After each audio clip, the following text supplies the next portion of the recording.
Summer.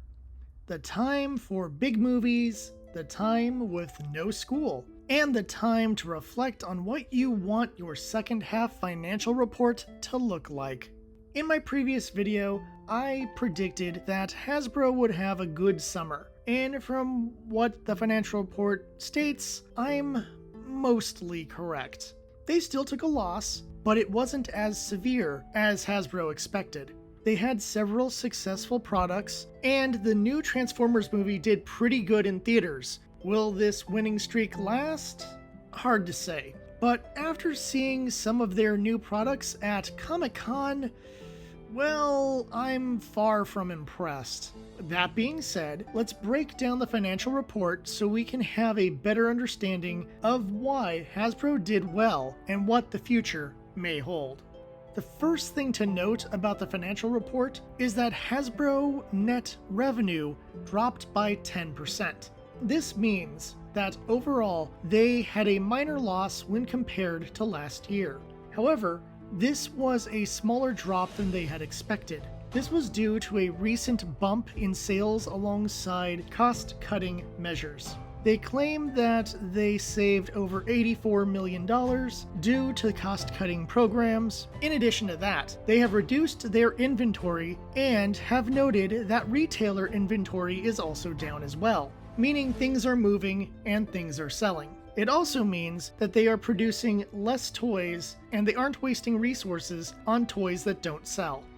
Consumer products had about an $80 million loss compared to last year, meaning general product sales aren't as strong. But this is also a small loss overall.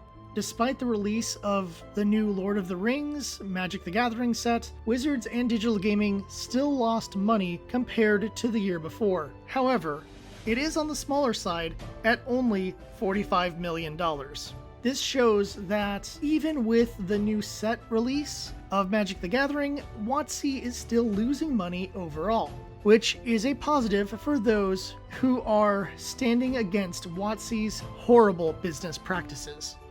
Finally, the entertainment division had a minor loss compared to 22, which isn't a surprise, as they almost always have small losses in this division. Despite how well Transformers is doing in theaters, it hasn't reached the profitability threshold. With a $200 million budget, that means they would need $500 to $600 million to make a profit based on the general rules of box office returns. With a current worldwide gross of about $430 million, they haven't quite reached profitability. But if it sticks around for a few more weeks and does well in the home market, it will likely make a profit for the company.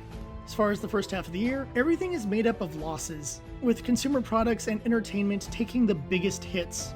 Of course, this can be explained because spring isn't a toy buying time and the D&D movie failed to make a profit. However, the overall drop from last year shows that people aren't spending as much on frivolity as they did the previous year. WotC, on the other hand, had a very minor drop from last year in the first half. So even if the boycotts might not be crippling the brand, they are having an impact, as they have released nearly as many Magic the Gathering sets this year as they did in 22, but they aren't showing a profit yet. And considering how popular Magic the Gathering is, Wizards should be showing profitability by this point. Fight the good fight, boycotters. Breaking down consumer products, we see some interesting results. Franchise brands only had a minor 5% loss, both between years and between halves. This is mostly due to them reducing costs, reducing inventory, and not having as many royalty payments to make this time around. Financially, this is more or less running in place. The big losers are partner brands and portfolio brands. It is obvious why partner products like Marvel and Star Wars have lost money again. The shows and movies tied to these brands have drastically dropped in popularity, and it is showing in product sales. Though it should be noted that they had a 100% increase in Spider-Man sales due to the Spider-Verse movie and the preschool series that remains popular. But even with increased sales, partner brands cannot break even. Yeah, as it turns out, Ant-Man and The Mandalorian aren't gonna cut it. If you are an anti-Disney person, Then consider this a win. Portfolio brands usually don't do as well, as this is the test ground for future franchise products. It appears that any new products that came out this quarter or this year didn't do nearly as well as last year. But bear in mind, products like Peppa Pig have left the portfolio section and moved to franchise brands. Thus, last year's numbers are a bit inflated. On the Wizards side of things, we see that Magic dropped 15% despite the low tour set. However, Hasbro claims that this is due to releasing one less new pack set this year than last year. It should also be noted that Lord of the Rings had the second biggest launch of any set, and it could become the best-selling set according to Wizards. One of the reasons why it isn't showing profit is because the licensing costs are high.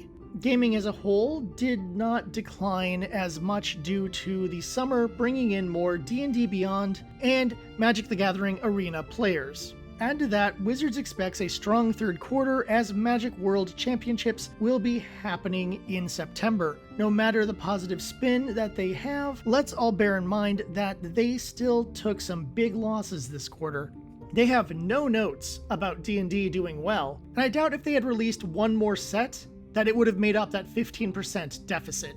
Finally, the big confirmation everyone expected was made. That being, Hasbro is selling E1 Film and TV to Lionsgate. This transaction is set to be done by the end of the year. This will mean that Hasbro will no longer be taking the risk of co-producing their own franchise movies and TV series. They will return to licensing, likely to Lionsgate. Thus, it is likely we won't see any future Paramount Hasbro movies unless there is a deal in place they cannot get out of. Long term, this will do good for Hasbro due to reducing costs and risks while guaranteeing licensing fees from the production company.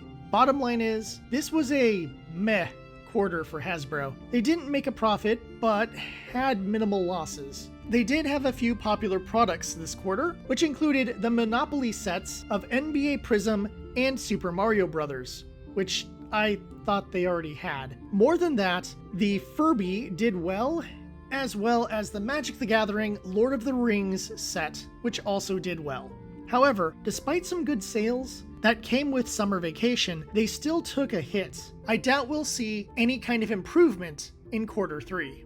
That being said, there are some points in Hasbro's favor in the next quarter. If Transformers makes a profit, the Magic World Cup brings in a whole new round of Magic the Gathering hype, the new G.I. Joe toys sell well, they limit Marvel toy production, and the Lionsgate deal goes through, then they will see a profit next quarter. However, it is more likely they will lose more money as they adjust things behind the scenes and they do more cost cutting, which likely means more job cutting.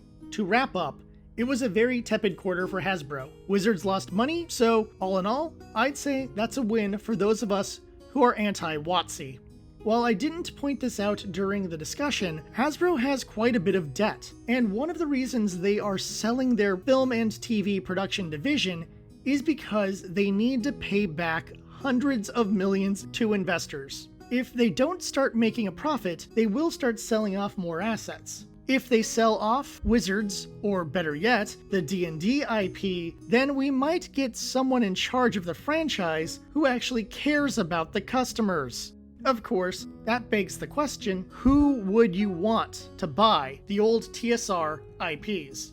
Let me know in the comments who you think should buy D&D if it is ever on the sales block. I'll be back with more tabletop thoughts very soon, including a new series of videos on lesser-known TTRPGs. Until then, thank you for watching, and I'll see you at the tavern.